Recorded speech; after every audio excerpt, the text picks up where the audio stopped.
My name is Celeste Bishop, and I'm 29 years old. 11 years ago, 3 days before my 18th birthday, my parents canceled my party because my older sister cried that it made her feel less special. I moved out that same night. 2 duffel bags, a coffee tin with $1,300 in it, and a phone call to the only adult who had ever paid me on time. What happened 1 year later at my grandmother's 80th birthday party, in the middle of a flower field I planted with my own hands, is the part of the story my family still won't say out loud. My sister stood in that field, looked at everything I had built, and came apart in front of 30 relatives. The fallout cracked our family straight down the middle, and it has never been put back together. But here's what none of them ever understood. I wasn't the one who shattered us. I just stopped holding the pieces. Welcome back to Before Sunrise Chronicle, where women who were told to stay small finally tell the whole story calmly and all the way to the end. If you've ever been the one who was fine on her own, this one is for you. Drop a comment below and be sure to subscribe because you'll want to be here when we get to that field. To explain the birthday, I have to explain the house. Our family ran like an emergency room. Whoever was bleeding loudest got everything. The money, the attention, both parents at once. And my sister Brianna was always bleeding loudest. I was 7 when I figured out the math. My second grade recital fell on the same night Brianna, then 10, had a stomach ache that vanished by 9 o'clock. Nobody came to hear me sing. My mother explained it in the car. Patient as a teller, counting bills. Your sister needed us. You did wonderful, I'm sure. When I was 12, I saved for white sneakers with my own birthday money, and they became family shoes. The week Brianna decided hers pinched. When teachers praised me, Mom repackaged it before it reached the dinner table. Quieter, smaller, something we didn't dwell on. Dwelling was reserved. I want to be fair here because fairness is the whole point of this story. My parents never hit me. I was fed, clothed, driven to school. But in the Bishop house, fine. Wasn't a feeling. It was a job assignment. I was hired at 7 and never once got a day off. The one person who saw the arithmetic was my dad. He'd catch my eye across the wreckage of another ruined evening and went like a man watching weather he had no plans to come in from. The summer I turned 15, he found me weeding Grandma Ruth's beds and said out of nowhere, 18 is yours, kiddo. Whatever you want. I promise. I planted that promise deeper than anything I ever put in the ground. That was my mistake. And it took 3 years to sprout into the worst night of my life. You should understand, my sister, because the story is not fair to her either, just in a different way. Brianna was 21 that fall, 3 years older than me, and she had already enrolled in and abandoned 2 colleges. Each exit arrived the same way. A midnight phone call, a crisis, my mother mobilizing like the National Guard. Nobody in our house ever used the word failed. Brianna wasn't supported enough. Brianna was more sensitive than other people. Every collapse got renamed until it sounded like a diagnosis. And every diagnosis came with a bill my parents were honored to pay. Here's the thing I understood only years later. They built her that way. From the crib, Brianna was told she was fragile. So fragile is what she became. Needing things was her whole identity. The same way not needing things was mine. We were both cast before we could talk. The clearest picture I can give you is the night of my 4 banquet. The spring I was 16.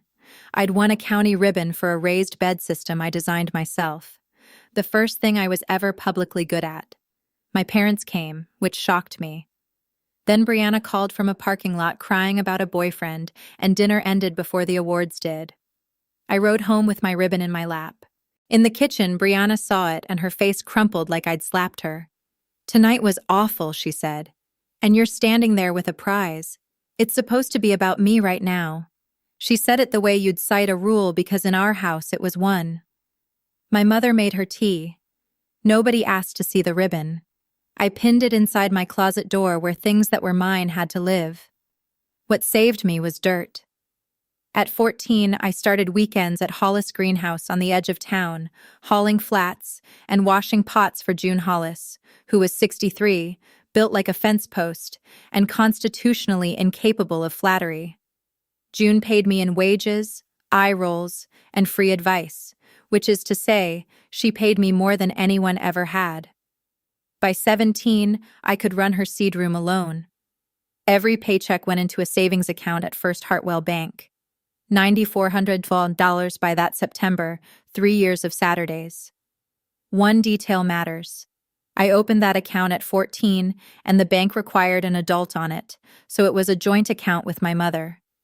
At 17, I asked to open my own. The teller said I'd need a parent to co-sign until I turned 18. Mom smiled and said, "After your birthday, sweetheart, one thing at a time." Then she said it again in June and again in August. I noticed. I want that on the record. I noticed. So I started skimming my own harvest, cashing small amounts. 20 here, 40 there, and folding the bills into an empty coffee tin I kept behind my winter boots. By September, the tin held $1,300. I told myself I was being paranoid, that mothers don't need watching like weather. Looking back, I wasn't being paranoid. I was being slow. The rest of the money sat where it sat, because a 17-year-old cannot outrank a co-signature, and because some part of me still believed the account was a shared garden instead of what it actually was. Land in someone else's name worked by me. The party I planned was not a party by most people's standards. Dinner in Grandma Ruth's backyard, string lights in the maple, a sheet cake from Hartwell Bakery, chocolate with cream filling, my name in yellow icing. 15 people folding chairs, June invited and threatening to come. That was the whole dream. One evening, one table. Everybody's eyes pointed the same direction for once, and the direction was me. Dad had promised. And for 3 years, I'd carried that promise around like a seed packet, checking the date. 18 was also a doorway. I'd been accepted into the state agricultural program for the spring term, and past it, blurry but real, was the only future I ever wanted. A cut flower farm with my own name on it. Grandma Ruth was the one who put that shape in my head. She grew dahlia behind her house on Maple Street, a dark crimson strain her family had kept going since the year my dad was born. Petals so deep they looked like velvet drinking light. That August, she walked me down her rows, tapped a bloom, and said, "Flowers don't apologize for taking up a bed." Celeste, notice that? I did. I noticed it the way you notice a door standing open. Then, 3 weeks before my birthday, Brianna announced her third program, a wellness and design semester in Columbus. Very exclusive, very urgent. It needed a deposit right away, she said, or her spot would go to someone whose family believed in them. I remember exactly where I was standing when she said it because the kitchen went quiet in a way I'd been trained since childhood to read. Quiet in our house was the sound of money changing direction. Brianna lasted 11 days in Columbus, 4 days before my birthday, a Friday. She came home at 1 o'clock in the morning. I heard the front door. Then the particular register of her crying, the one that meant furniture, was about to be rearranged around it. By breakfast, the house had a new gravity. Mom moved through the kitchen like a triage nurse, murmuring into her phone. Dad sat with his coffee and studied the table. Brianna held the middle of the couch, wrapped in the good quilt, narrating the unfairness of Columbus to anyone who passed. I made toast and said nothing, which was my job. That evening, I heard Mom in the hallway on the phone with Aunt Patty, my dad's sister. Her voice had its planning tone, low and smooth, the one she used when a story was being fitted for public wear.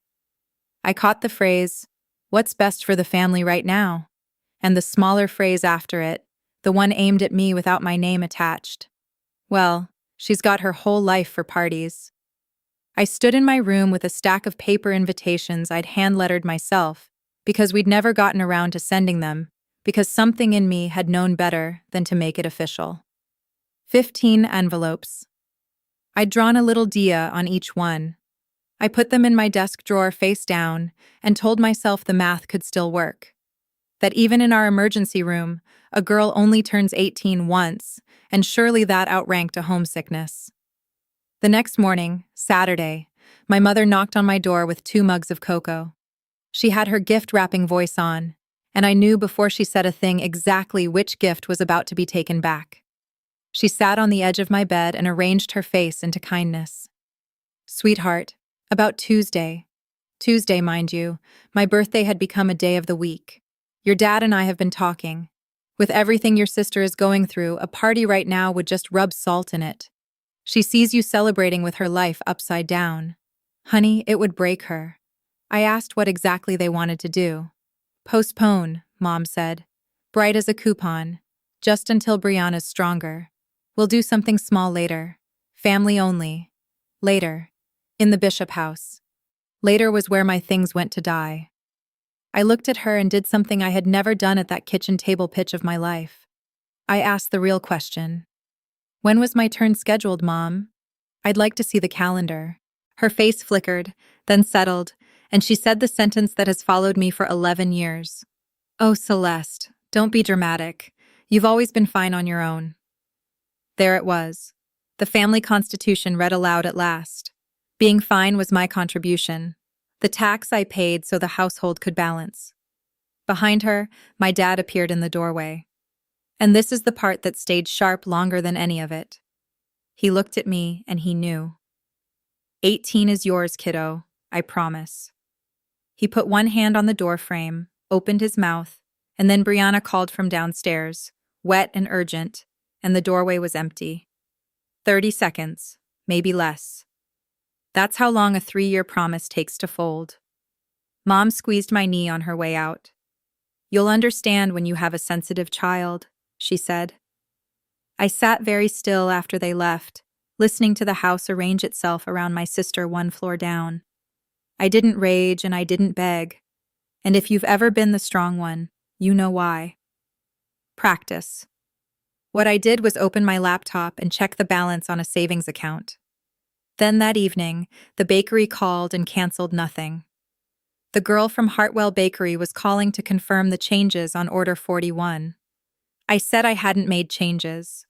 She read them to me anyway, cheerful, oblivious, each word landing like gravel. Same cake, new pickup day, Saturday, new inscription. They'd kept my chocolate sheet cake, the one with cream filling that I had chosen in July, and had my name scraped off the ticket. It now read, "Welcome home, Brianna." There was going to be an encouragement dinner the following Saturday night, 4 days after my birthday would have passed uncelebrated, and the guest list, I'd learned later, overlapped mine almost exactly. Same aunts, same cousins, same folding chairs. My party hadn't been postponed. It had been harvested for parts. I thanked the bakery girl because none of it was her fault, and hung up and stood in my room while something in my chest went very quiet and very level like a field after the combine passes. People think decisions like mine are made in flames. Mine wasn't. It was made the way frost comes. Clear sky, no wind, everything simply done growing. I took my 2 duffel bags down from the closet shelf. I packed work clothes, boots, the ribbon off the closet door, the 15 envelopes I never sent. I dug the coffee tin out from behind my winter boots and counted it by touch. Then I sat on my bed and made one phone call to the only adult who had ever paid me on time and on purpose. June Hollis listened for about 10 seconds. "The loft over the seed room has a bed in it," she said. "It's drafty. Rent's $40 a month and you'll earn it before sunrise. Come or don't." My birthday was still 3 days away. I didn't wait for it. I moved out that same night. Leaving a house you grew up in takes about 4 minutes if you've been packing your whole life without knowing it. I came down the stairs with a duffel on each shoulder. Mom was at the kitchen island with her tea. She looked at the bags, then at me, and chose irritation over alarm. "Oh, for heaven's sake, Celeste, don't be theatrical. Where exactly do you think you're going?" I said I had work in the morning, which was true, and left the rest. Brianna watched from the couch with the quilt pulled to her chin, and for half a second, something crossed her face that looked almost like envy of the bags, of the door, of a person who got to be the one leaving. Dad followed me onto the porch. He pressed a folded envelope into my hand. $60 increased 5s and 10s, the cash of a man who'd been quietly emptying his pockets into a drawer for a while. "Call your grandmother Sundays," he said. "She'll worry." He didn't say, "Don't go." We both heard him not say it. I walked the 2 miles to Hollis greenhouse under a September sky, the color of a bruised plum. And when I let myself into the seed room, the warm smell of soil met me like somebody glad I'd come. The loft was drafty, exactly as promised. I lay on the narrow bed and understood something I'd been circling for years. Being fine was the rent I paid to live in that house. That night, I stopped paying. 3 days later, I turned 18 over a grocery store cupcake with one candle June stuck in it, embarrassed by her own gesture. Then Wednesday morning, I went to the bank to collect my 3 years of Saturdays, and that's when the teller's face changed. I'd come in to open my own account. Finally, no cosigner needed, and slide my savings across the desk into it. The teller pulled up the joint account, and her smile did that thing bank smiles do when the screen disagrees with the customer. The balance was $900. $8,500 had been withdrawn 3 weeks earlier, right around the time Brianna's very exclusive Columbus program needed its deposit right away. Every stall made sense at once. After your birthday, sweetheart, one thing at a time. My mother hadn't been forgetting to co-sign my paperwork. She'd been keeping the gate open until she was done using the field. And here's the part I want every listener to sit with. It was completely legal. A joint account belongs to both names on it. She didn't steal a dime as far as the law is concerned. She just spent my 3 years of Saturdays on a program my sister quit in 11 days. I called her from the parking lot. She didn't even pause. Family money goes where the family needs it. Celeste, your sister's future was on the line. You're young and you're healthy. You'll earn it back in no time. Then gentler, like a tip left for a waitress. This is what families do. I went back inside, withdrew the $900, and closed the account with both hands steady. I waited until the truck June had lent me before I let them shake. By Sunday, my mother had already told the family her version of everything. The party, the bags, the bank. I found that out from a voicemail. It seems I was now the villain of a story I hadn't even been allowed to read. The official Bishop family version went like this. Celeste threw a tantrum over a birthday party, abandoned her sister in a mental health crisis, and stormed out to punish everyone. It played at church. It played at the hair salon. It played especially well with Aunt Patty, my dad's sister, who left me the voicemail. I'm just disappointed. Honey, your mother is heartbroken. A party, Celeste? Really? I didn't call back and argue, and I want to explain why. Because it wasn't weakness. My mother had been rehearsing the family narrator role for 52 years. Arguing with her in front of her audience was playing an away game against a Hall of Famer.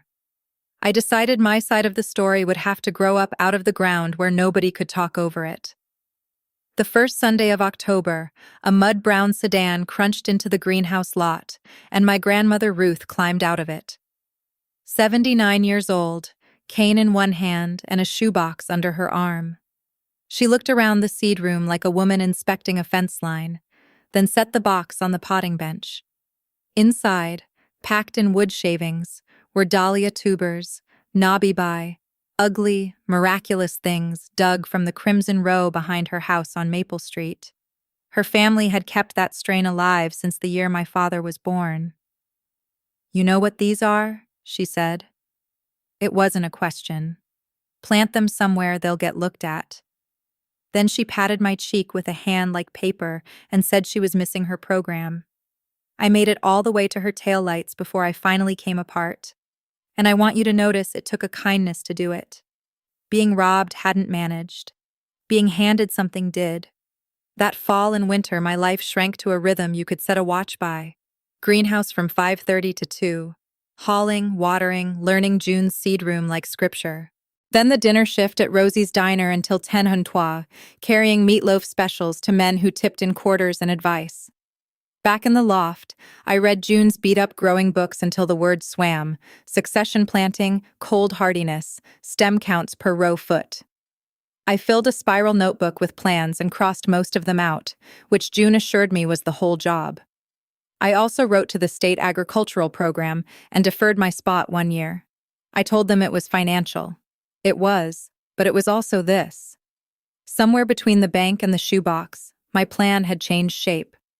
Meanwhile, across town, my $8,500 had bought my sister a semester she never finished, and a bedroom she never left. Grandma Ruth reported in on Sundays, dry as toast. Your sister's resting. Your mother's managing. Your father's mowing a lawn that stopped growing in October. Let me pause here, friend, because I know some of you are living this exact winter right now. If you have ever worked a double shift while the person who took from you slept in your old bedroom, tell me about it in the comments. I read every one. And if this story is starting to feel like your story, take 1 second and subscribe, because the next part is where the ground starts to turn. Thanksgiving was coming, and my mother has never in her life let a holiday go unused. She called the Monday before Thanksgiving, voice warm as a casserole. "We want you at the table, sweetheart. This silliness has gone on long enough. We're prepared to put the whole outburst behind us." I asked what putting it behind us involved, because with my mother, forgiveness always came with paperwork. She laid out the terms like she was reading a recipe. I would apologize to Brianna in front of the family for making her set back about me. I would move back into my old room where they could keep an eye on me. I would contribute to the household now that I was so keen on working. And I would let go of this little gardening phase before I embarrassed myself further. I remember looking out the loft window at June's empty backfield while she talked. 2 acres of dead grass with frost on it, and feeling the strangest calm. "And if I say no?" I asked. Her voice cooled a single degree. "We worry about your sister, Celeste. She's delicate. You've always been fine. Honestly, it's the one thing we never had to think about." There it was again. The Family Constitution, Article 1. I thanked her for the invitation and told her I had to work Thanksgiving morning. The silence on the line had a shape to it. "Then don't bother coming at Christmas either," she said, and hung up first. She always hung up first. I stood with the phone against my ear a while anyway, listening to nothing. Here's what I didn't know that night. It would be almost 10 months before I heard my mother's voice again. And by then, everything about the ground between us would have changed. Christmas Eve.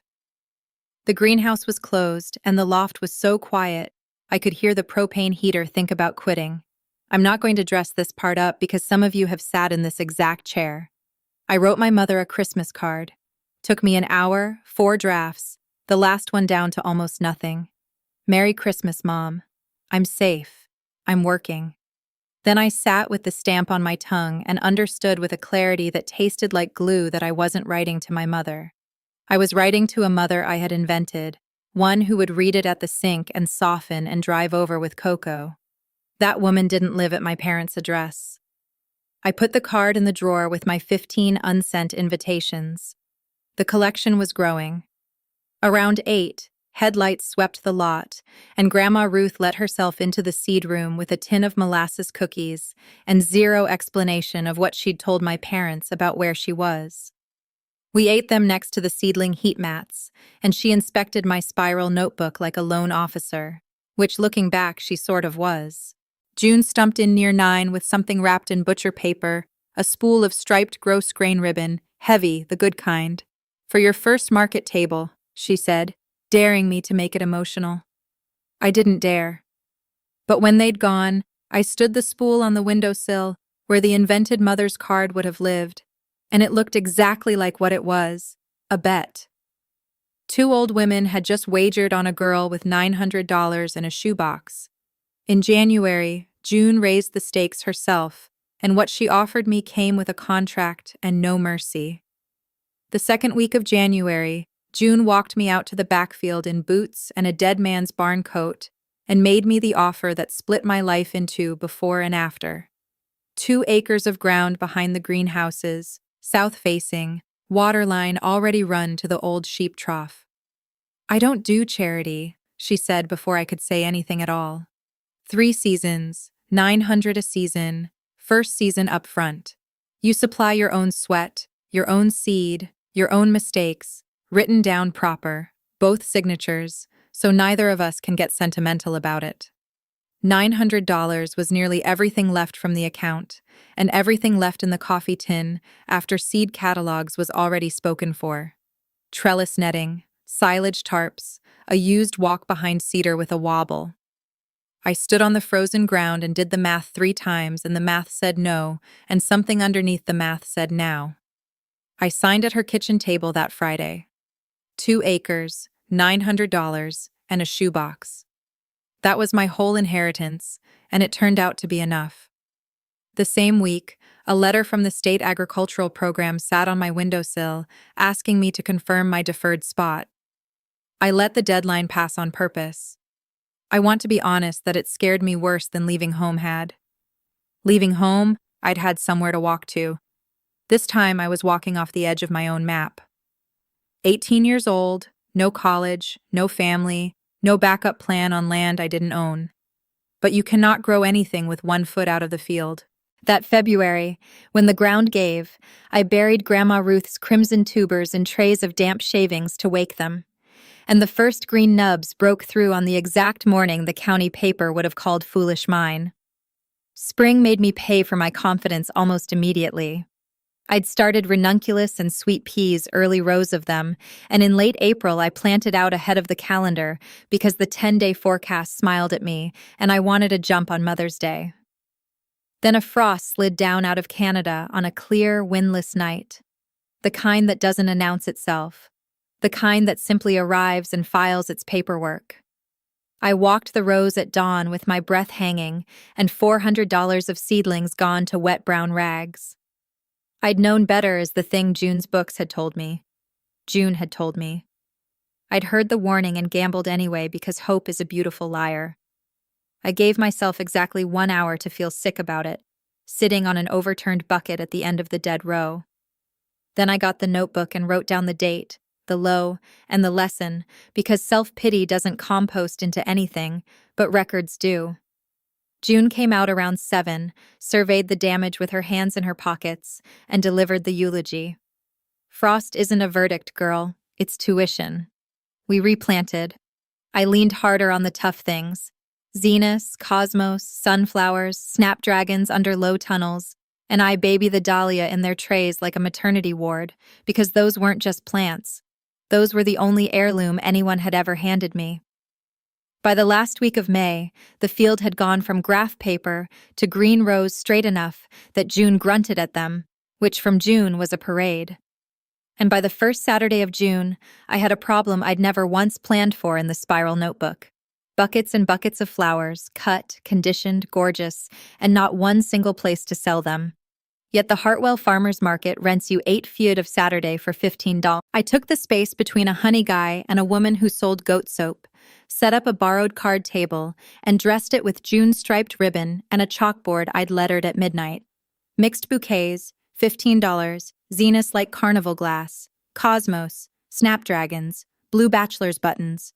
I'd wrapped 30 bouquets in craft paper and was quietly terrified of coming home with 29. The first customer was a retired teacher who bought 2 and told me nobody had sold real flowers at this market in years. By 10:30, I was restocking from buckets under the table. By noon, I had sold clean out $340 in a cigar box, most of it in 5s, and my cheeks aching from a shape they weren't used to holding. I'm not going to pretend $340 is wealth. It was less than a week of double shifts, but every bill in that box had been photosynthesized out of ground I'd rented with my own signature. And money like that weighs different. Word moved the way word moves in a town like Hartwell. 2 church ladies from my mother's own congregation stopped, recognized me, and got very busy smelling the sweet peas. And before the market even closed, my phone buzzed with a number I hadn't seen since Thanksgiving. 1 line. A market stall. Congratulations. That was the entire message. And if you've ever had a mother like mine, you heard the tone of it exactly. Congratulations, pronounced the way you'd say, "Oh, honey." I read it twice, put the phone in the cash box with the 5s, and sold the last 3 bouquets. I never did answer it. The field answered for me all summer long. In July, a bride named Hannah stopped at my stall, got tear-airy over the snapdragons, and asked if I did weddings. I said yes with the immediate confidence of someone who had never done a wedding. $850 for late August, bridal bouquet, 5 jars per table, Arch flowers. I spent 2 weeks reading and one sleepless night before floating stems in every vessel June owned, hauling it all in a cooler I'd rigged from a chest freezer box and bagged ice. And late August is when the dahlia came in. Grandma Ruth's crimson broke open fat saucers, that impossible velvet red, and I built Hannah's bouquet around 9 of them. At the reception, 3 separate women asked the caterer who did the flowers. The caterer pointed across the room at me. "The Dahlia girl," she said, and it stuck the way only accidental names stick. Hannah's mother booked her anniversary party on the spot. 2 bridesmaids took cards I didn't have yet, so I wrote my number on craft paper and florist's crayon, and June laughed at me the whole drive home. Something had shifted, and I could feel it the way you feel a season change through a window before you open the door. The stall was no longer a stall. It was becoming a thing that needed a name. By Labor Day weekend, it had one. My best friend, Maddie Price, had been showing up on Saturdays since June. First for gossip, then for pay. She's the one who sanded an old fence board, painted Bishop blooms on it in buttermilk white, and screwed it to the market stall before I could vote. Bishop blooms, my name in paint in public. I stood there feeling naked about it, which tells you everything about how I was raised. By September, the operation looked like an actual business if you squinted with kindness. 25 porch subscription customers took a wrapped bouquet every Friday. Peak market Saturdays cleared $600. Hannah's wedding photos were making the rounds of every engaged girl in the county. I paid June for season 2 in full early in cash, mostly to watch her fight down a smile, and she took it and said the trellis rows were crooked, which in June meant congratulations. Here's what I want you to notice, though, because it matters for what's coming. I still worked the back of the stall. Maddie chatted the customers. I kept my hat brim low and my hands busy. Some habits are load-bearing.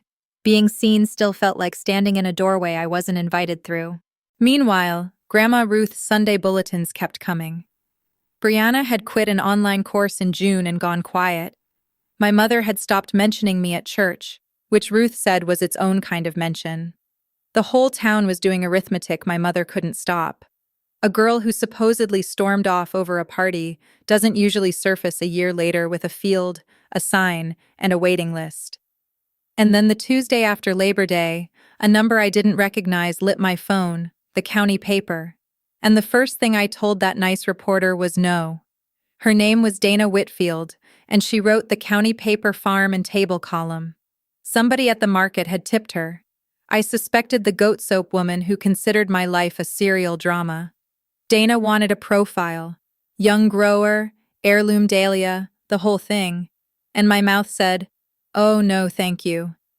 Before my brain even sat up, the reflex of a girl trained from birth to hand the microphone down the table. I told June about it that evening, expecting agreement, because June regarded publicity the way she regarded aphids. Instead, she set her coffee down with a click. "Girl, for a year other people have been telling your story at every supper table in this county, and you handed them the pen because keeping your head down felt like good manners." She pushed the mug away. "You hide your face. They'll keep writing your story for you. That reporter's offering you the pen back. Take it." I called Dana back the next morning. She came Thursday with a photographer, walked my rows for 2 hours, and asked questions nobody in my family had ever asked me. Why dahlia? Why flowers at all? What the frost had taught me? What the sign meant? When the photographer looked for a backdrop, I did the bravest thing I'd done since a September night with 2 duffel bags. I didn't hide behind an armload of stems or put Maddie beside me. I stood alone, dead center in the crimson row in my work apron, dirt on my knuckles, and looked straight into the lens. The story ran the following Thursday, front of the features section. By that Thursday noon, my mother had read it. By that Thursday night, so had every single person she'd ever handed her version to. The headline read, "The 18-year-old behind Bishop blooms." There was the field, the sign, the velvet red DOS, and me looking at the camera like a person entitled to be in a photograph. Dana had written it clean and warm, the greenhouse job at 14, the leased 2 acres, the frost, the wedding, the heirloom tubers from my grandmother. She never mentioned my parents at all, which read louder and heartwell than anything she could have printed. The town did the math in one sitting. Women I'd never met joined the subscription list with notes like, "So proud of you, honey." The church ladies who'd once inspected the sweet peas now stopped by the stall to say, "My grandmother must be so pleased." And my mother's telling of things. Tantrum, party, abandonment, folded quietly, the way a lie folds when a photograph walks into the room. She called Friday morning. "No. Hello. You put our family's business in the newspaper, Celeste." I pointed out that the article never mentioned the family at all. "Exactly," she said, and her voice was shaking in a way I'd never heard. "Everyone's asking your sister what she's doing now at the pharmacy, at church. Do you understand what that does to her?" "Of course you don't. You've always been fine. You have no idea what it's like for her." I looked out at 2 acres of proof and said gently, "You're right, Mom. I don't." And then for the first time in my entire life, I hung up first. Brianna, for her part, said nothing at all. No text, no message through Ruth. From a house where feelings were broadcast at full volume, silence was a new instrument. I should have wondered harder what it was tuning up for, because the next call came from my grandmother with a demand.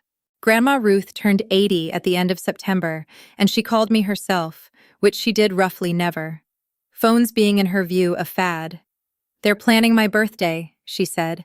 "Patty wants the church hall. Your mother wants the house where she can manage things." A pause, and I could hear her smiling around her own idea. I told them I've sat in both those rooms for 80 years. I want my party in your field in the middle of something honest. I already told the whole family. I announced it so nobody could wiggle. I sat down on a bucket, my field. 30-odd bishops and bishop-adjacent relatives, including 2 parents and 1 sister I had not laid eyes on in a year, standing in the middle of everything I'd built out of the wreckage they'd handed me. "Grandma," I said, "Mom will never come." "She'll come," Ruth said flat as a griddle. "Skipping my 80th after this year in front of everyone. Your mother would rather chew glass. That's exactly why I did it." "Sweet pea. It's my birthday. I'm allowed 1 present. I pick myself." She wanted truth in the room. This woman wanted it planted where nobody could talk over it. "Now, friend, before we walk into that field together, I want to know something honestly down in the comments. Would you have let them come?" Because I almost said no. I stood in my rows for an hour after that call arguing with the Dahlia. If this were you, the canceled party, the empty account, the year of silence, tell me what you'd have done. And if you're new here, subscribe now, because a canceled 18th birthday is about to end at an 80th. 1 week out, my mother called. She had a small favor. 2 weeks after I'd hung up on her, she called back and opened with logistics as if nothing had happened. How many chairs would there be shade? Should Patty bring her lemon bars? Then casually, the way you'd slip a knife into a picnic basket. "One small thing, sweetheart. Someday when people ask about the farm, and they will, it would mean the world if you'd present it as a family project. Because honestly, that's what it is if you think about it. You learned your work ethic somewhere." I actually laughed. 1 short syllable I couldn't hold in. She pressed on, voice sweetening the way it did when the ask was the whole point of the call. "And we think it would be healing. Dr. Feldman thinks it would be healing. For Brianna to have a role there. Events, parties, that sort of thing. She has such an eye. It doesn't need to be formal Sunday. Just if it comes up, you could mention Brianna handles events for Bishop Bloom's. She needs a win. Celeste, you have so many now." There it was. The emergency room billing department open for business.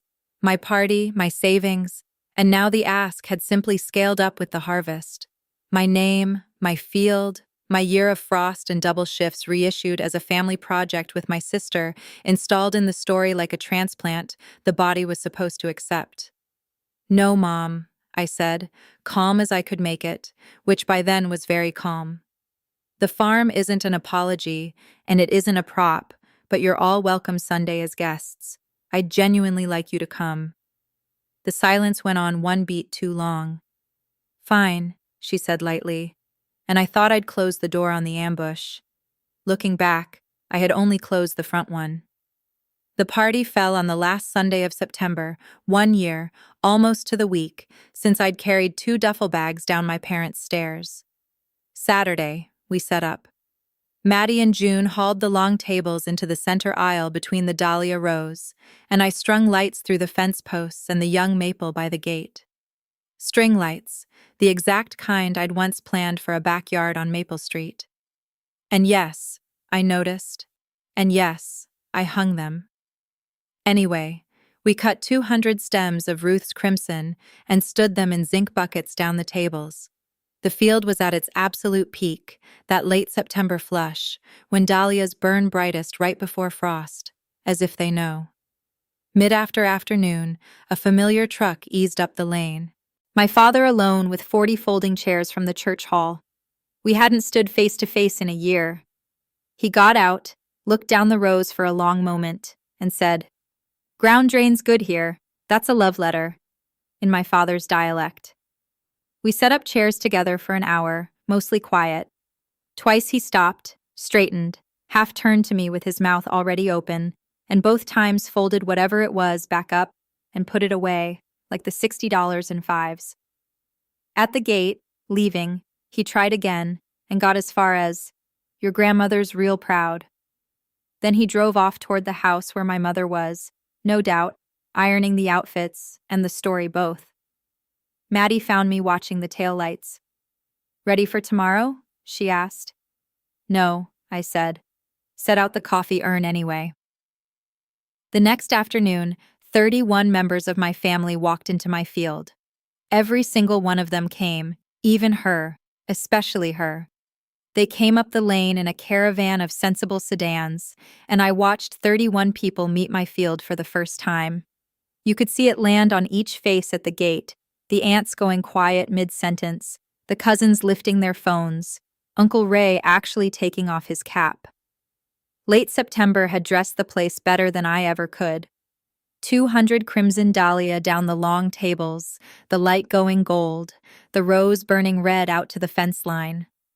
Grandma Ruth arrived like a head of state, took one slow lap of the center aisle on Patty's arm, and installed herself at the head table where she could supervise both the cake and the truth.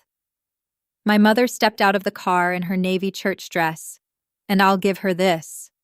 She never once looked surprised. She toured the tables like a hostess, straightening a jar here, angling a bucket there, telling Aunt Carol, "Oh, we always knew Celeste had the gift. She gets it from my side." I grew things before the girls came along. Smooth as fondant, a year of tantrum and abandonment, repaved in one afternoon into we always knew. I let it go by. The field didn't need me to argue for it. Brianna came last, 40 minutes late in a dress too formal for folding chairs, hair done like armor. She hugged Grandma Ruth for the photo, took a glass of lemonade she didn't drink, and then drifted the perimeter alone, reading my life like an audit. I watched her stop at the gate where Maddie's fenceboard sign hung, Bishop Bloom's, buttermilk white, and stand in front of it, very still, for longer than anyone stands in front of a sign. Patty appeared at my elbow with lemon bars and a look. "You okay?" she asked. And it was the first question she'd asked me in a year that wasn't an accusation. "Ask me at sundown," I said. Just before the toasts, I went to cut a few last stems for the cake table and found my mother standing alone at the far end of the crimson row, where the party noise thinned out to bees. She didn't hear me coming. She was touching one of the big saucer blooms with 2 fingers, barely the way you'd touch a sleeping baby or a stove you suspect is hot. And her face had gone somewhere I'd never once been invited. "We had rows like this," she said. Not really to me. Behind the house on Delancey Street, I started a whole flat of seeds the spring I was 19. Zenus, airs, I had a notebook. I stood still the way you do when a wild thing hasn't spotted you yet. Then your Grandma Ellen got sick, and it was 2 years start to finish, and I was the one. Denny couldn't handle hospital, so it was me every day before work and after. Her fingers left the pedal. He got the truck when she passed, you know. Everyone said he'd been through so much. My flat of seeds dried up on the windowsill. Nobody watered it. Everybody was busy telling Denny how strong he was going to have to be. For the length of one breath standing in the row my hands had made, I saw her whole. A girl with a notebook milled through the same machine 30 years before me. My throat undid itself. I almost said, "Mom, I know. That's the closest we ever came. And I mean in my entire life." Then she felt me there, and her spine reassembled, and the visitor left her face like a light switched off in a farmhouse window. "That's life, Celeste," she said briskly, already turning toward the tables. "The strong ones carry it. That's what love is." She walked back to the party. I stood in the row and let the bees have the silence, and then the spoon began to ring against the glass. Grandma Ruth stood without help, which she wanted noted, and raised her lemonade to the field. 80 years, she said, and I've had my birthdays in kitchens, church halls, and one memorable year, a hospital. This is the first one I ever had in the middle of something honest. She turned to the buckets of crimson on the tables. My mother grew this dahlia. I grew it the year Tommy was born and every year after. And last fall, I gave the tubers to my granddaughter, because a flower like this needs hands that show up in frost. And I know showing up hands when I see them. She looked straight at me, and her chin was trembling, and her voice was not. It never had a proper name, that flower. So today, I'm naming it in front of witnesses. So it sticks. Ruth's Crimson, grown by Celeste Bishop on Celeste Bishop's farm. This field is the most honest thing this family has grown in 30 years. The applause came warm and real, and 31 faces turned toward me. And for once in my life, I stood in the light and did not check the exits. And that is the exact moment my mother rose from her chair, glass high, smile wide, and rode the applause like a woman catching a departing train. "And one more piece of happy news, everyone, while we're all together." Her voice carried to the fence posts. "You've all read about our Celeste in the paper. Well, Bishop Bloom's is becoming a true family business. Brianna, honey, stand up. Brianna's going to be running all the events and parties here at the farm, both our girls together. We are just so proud of our girls." The clapping started up again. Uncertain the way crowds clap when something feels off, but nobody wants to be the first to notice. Down the table, Aunt Patty's eyes found mine and asked the question. And beside my mother, my sister was rising slowly to her feet, glass in hand, and the glass was already shaking. I didn't raise my voice. I've thought about it many times since, and I'm certain of that because a lifetime of practice holds even when your ears are ringing. I looked at my mother across the long table, 31 relatives between us, and said, "That's not true, Mom. And it's not going to be simple as a frost report." The uncertain clapping died. My mother's smile held its position, but something behind it began working hard, and she opened her mouth to smooth it. She was always fastest in open country, and she never got there because Brianna's glass hit the table, and my sister made a sound I'd never heard from her. A laugh with the bottom torn out of it. "Of course it's not true," she said too loud and then louder. "Nothing about us is true. You want to clap for the girls? You want to hear about the girls?" Her voice climbed into a register that silenced bees. It was supposed to be me. Everything was supposed to be me. That was the deal. That was the whole deal. She swung toward the relatives like a lawn sprinkler. "You think she built this alone? You know they canceled her 18th birthday because I cried. Canceled the party, kept the cake, changed the name on it. My name. I ate that cake." She was crying now. Mascara going. 22 years of curated fragility burning off like fog. And the money. Oh, you should know about the money. They took her savings. $8,500. Her money. Her paychecks. And they poured it into me into Columbus. And I flushed it in 11 days like I flush everything. My mother was on her feet saying her name in that emergency room voice. "Brianna, sweetheart, you're not well." And Brianna wheeled on her arm flung wide and her hand caught the zinc bucket at the head table. It went over slow, the way disasters do. Water sheet-hated across the linen. 24 stems of Ruth's Crimson spilled and rolled onto the September grass, red on green, in front of the entire family. And in the ocean of that silence, Aunt Patty stood up, white to the lips, looked at my mother, and said, "You told us she left over a party." What I remember best about the next minute is the quiet, a whole field of people not moving. June by the coffee urn with her arms crossed, watching my mother the way she'd watch a hawk over a hen house. Brianna sobbing into her hands, done emptied smaller than I'd ever seen her.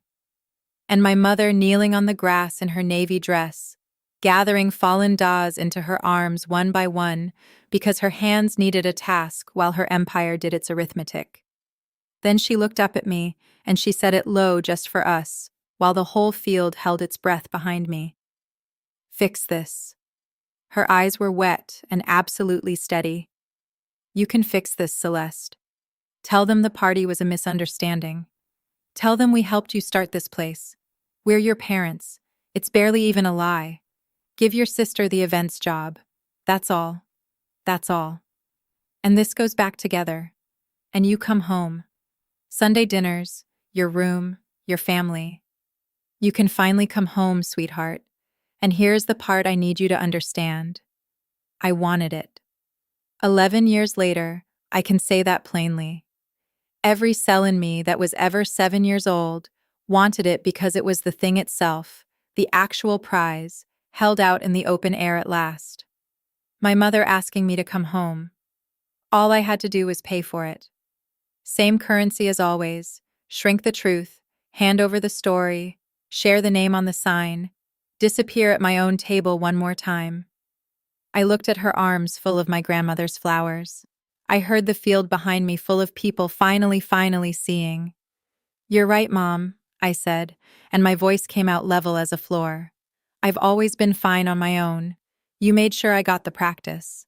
Her arms tightened around the stems. "But I'm not buying my seat back. Not with the truth. Not with the farm. Not with me. You're welcome at my table as guests, both of you. Any Sunday you want. That's the whole offer. It doesn't go on sale." My mother stood up slowly, still holding the dahlia.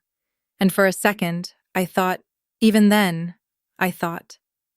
Then she laid them on the table like evidence, took Brianna by the hand, and walked out of my field without looking back. She never has. The party didn't end so much as exhale. Ruth announced to no one in particular that it was the best birthday she'd had in 80 years, and she'd thank people not to argue, and somehow that gave everyone permission to stay another hour. Patty cut the cake with shaking hands and kept looking at me like a woman rereading a letter she'd filed wrong. But my father stood at the gate a long time after my mother's car had gone. He'd ridden over with Uncle Ray, I realized later on purpose. When I brought him his jacket, he turned his cap around in his hands like a wheel he was steering. "I should have said something at your birthday," he said to the gravel. "I've been saying nothing for 20 years, Celeste. Turns out it's the loudest thing I ever did." I told him I knew, not "it's okay." I was done saying that one. Just "I know, Dad." He nodded and got in Ray's truck and went home to the house he'd chosen every day of my life, because he was who he was. But that November, letters started coming, one a month. His handwriting like barbed wire, 4 lines at a time. "Saw dahlias on a calendar at the feed store. Thought of you. Ground froze early this year. Dad, I kept everyone." When the last tail lights left, June and Maddie stacked chairs and Ruth sat sentry over the cake plate, and I walked out alone to the far end of the crimson row, with the evening coming down blue and cold. One stem lay snapped where the bucket had gone over.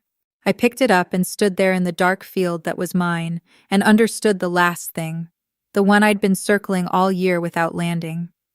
I had stopped paying rent a year ago, but I'd kept waiting for the landlord to drive by and see the garden and want me back. That was over now. It had walked out of the field on its own 2 feet. Ruth's voice carried down the rows behind me, ordering Maddie to put the broken stem in water. "Cut flowers aren't dead flowers," she called. "Somebody bring that in the house. Here's where it all settled."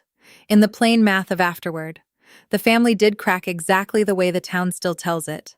Patty came to the farm the next weekend with lemon bars and an apology she'd written out longhand so she wouldn't botch it and read it to me at the potting bench. And we both pretended June wasn't listening from the seed room. Sunday dinners moved to Grandma Ruth's little kitchen on Maple Street. Ruth, Patty, Maddie half the time. Me smelling of eucalyptus and cooler water. Nobody at that table has ever once asked me to be smaller. My mother tried a new version for a while. Brianna was overt tired. Celeste is going through a phase. You know how girls are. But a story needs listeners, and hers kept moving their subscriptions to the other side of the aisle. In some cases, literally. She still lives 2 miles up the road.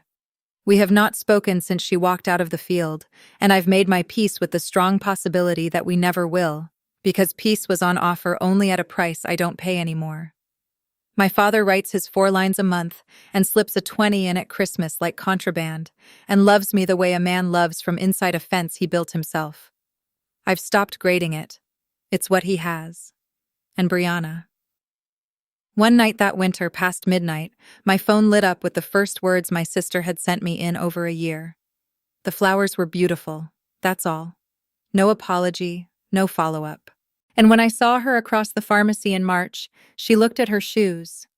I heard she moved in with a friend in Columbus, got a job at a garden center of all places on this round earth. I never answered the text. I never deleted it either. Some seeds you just leave in the packet and see how you feel come spring. The farm went on being a farm, which is the quiet miracle of farms. Season 3 sold out its subscriptions by April. Ruth's Crimson went in the ground in May, 300 tubers strong. Everyone descended from a shoebox. And in June, a girl named Sadie started showing up. 14, 4-H, all elbows and silence. The kind of kid who wins ribbons nobody drives to see. Her mother needed her to be no trouble, and Sadie was aiming to oblige, and I recognized the species on sight. I pay her actual wages. I make her invoice me out loud, looking me in the eye, and the first time she managed it without apologizing, I gave her a raise on the spot. Last week, I caught her bossing a customer's kid away from the seedling trays, hands on hips, taking up her whole entire patch of the doorway, and I had to go stand in the cooler for a minute. That's the crop I'm proudest of, if you're asking, not the flowers. The girl learning 3 years earlier than I did that she's allowed to send a bill for what she gives, and that anybody who only loves her invisible isn't family. They're just a landlord with your childhood photos on their walls. If there's one thing I'd carve on a fence and nail up where every fine on her own girl could read it, it's this love you have to earn by disappearing isn't love, it's rent. And the day you stop paying, you finally find out who was family and who was just collecting. That's my story. A canceled cake, a shoebox of dahlia tubers, 2 acres, and 1 signature. If you've been the strong one at your family's table, I hope you plant something of your own this year and stand where it can be seen. Tell me in the comments what you'd have said in that field. And if this story stayed with you, subscribe to Before Sunrise Chronicle. Next week, another woman tells the whole truth calmly to the end.